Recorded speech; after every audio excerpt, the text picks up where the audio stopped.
You know what is surprising is Ethereum. Ethereum was so much enthusiasm recently with the Ethereum spot ETFs being approved. Why is it not moving? I don't know. I actually don't know why Ethereum's not moving today. Maybe it's still consolidating. Maybe it's a breather. But I did see this.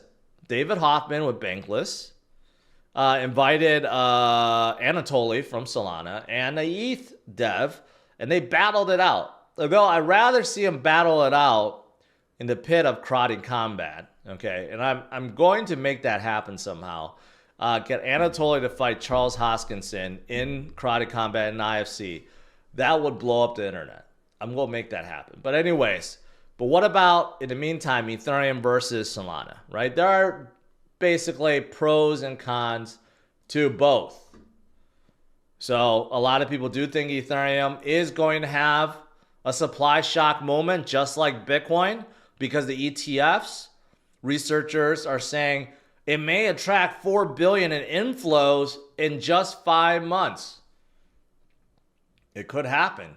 And if Bitcoin ETFs continue to get hotter, then ETH ETFs, once they're out, will be pretty hot as well. So that definitely can drive Ethereum upwards, right? In fact, there's actually a couple ETH futures ETFs that launched today and did pretty good volume, but they're future-based. They're not spot-based. It's just a matter of time. And let's not forget, the biggest advantage Ethereum has is its TVL, total value locked, which is at a staggering 60%. Okay, that is massive, absolutely massive in terms of total TVL. So they do have the lead in that. But when it comes to Solana, they pretty much had the lead in everything else. Solana has definitely become the king or the home of meme coins. Every single successful meme is basically launched on Solana these days. Yes, there's a few exceptions on Base, but mostly every single one, and ETH, I should say, most of the new ones, all the popular ones, are now on Solana. Okay, you have 500,000 tokens launched on Solana alone last month. If that happened with ETH, ETH would break. ETH could not handle that kind of volume or launches.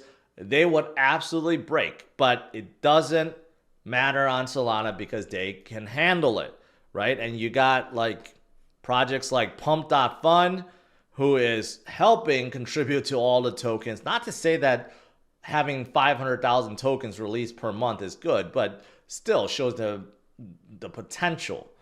And Pump.Fun is generating 30 million of volume per month now, which is absolutely crazy. But you know, other things like active address accounts, Solana is simply dominating. Jupiter is dominating. Jitto is dominating. Everything on Solana is dominating. So it's just a matter of time before they go much higher. Telegram is up pretty big because they're shilling Notcoin. Basically, I talked a lot about Notcoin and Telegram and Tonguecoin recently. They are just doing really well, right? They may be you can kind of call them the baby Solana, but they really have nothing to do with Solana. But the way they're moving, I mean, it's hard to ignore. Hard to ignore. You know, I was wondering, and a lot of you guys are probably wondering, why BNB is so strong. And now we know. Every chain that's strong right now is basically due to one reason. Meme coins. Meme coins and their explosiveness and their volume is what's driving chains to go higher. So I didn't know this, but Floki actually has their cross-chain between ETH and BNB, and there's 5 times the number of holders on BNB versus ETH. So you could actually think that Floki is actually a BNB coin, which I had no clue. I thought they were on ETH. But anyways, that's the reason why. Floki actually has been doing very well, and so has BNB. BNB now hit its previous high and broken through. I think it's around 700 now. And that's all thanks to one meme coin. I don't know. it's not just one thing. Of course, they have other things, but we know what memes have done for Solana. We know what it has done for Base, what now it's doing for BNB. See, this is the power of memes. Memes, they form communities, okay?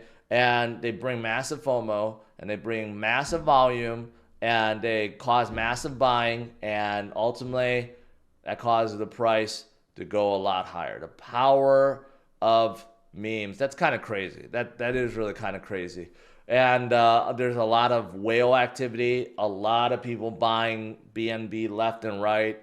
That's kind of insane. And of course, you guys know right now what's hot is celebrity memes. There are a lot of celebrity memes doing, they're doing really well.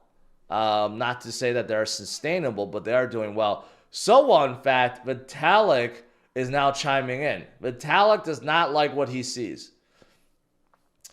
Vitalik answers this person who's talking about Mother. I don't even know what coin that is or who created it. But Vitalik says, I'm feeling quite unhappy about this cycle celebrity experimentation so far. Financialization as a means towards the end. I can respect if the end is worthy. Healthcare, open source software, art, etc. Financialization as a final product. And then he talks about Ashton and Mila's Stoner Cats was vastly more honorable than anything we have seen from this 2024 celebrity meme coin era. At least there was an actual show being funded. But that's you know, I mean, but that makes them it's a security, right? That's why they were sued by the SEC. You can't say you're funding something with your meme coin. So even though Vitalik may think that, well, that's better because they're using it for a good reason, but you can't because that means it's security, right? So that's why they were sued. But anyways, he was saying that's better than all the celebrities that's coming out with their own memes. So a quick summary of features that a celebrity crypto project needs to have for me to be willing to respect it. For me to be willing to respect it, have some kind of public good goal it's serving other than entrenching the celebrity and early adopters. Realistically, either our project or celebrity's favorite charity or both. But see, if you use memes to raise money for something, that means it's a security. That means the SECs go target you. So there's a reason why meme coins or celebrities probably don't do that. You can't say, I'm coming out with a meme to use that money to fundraise even a charity or even like, I don't know, a food bank, something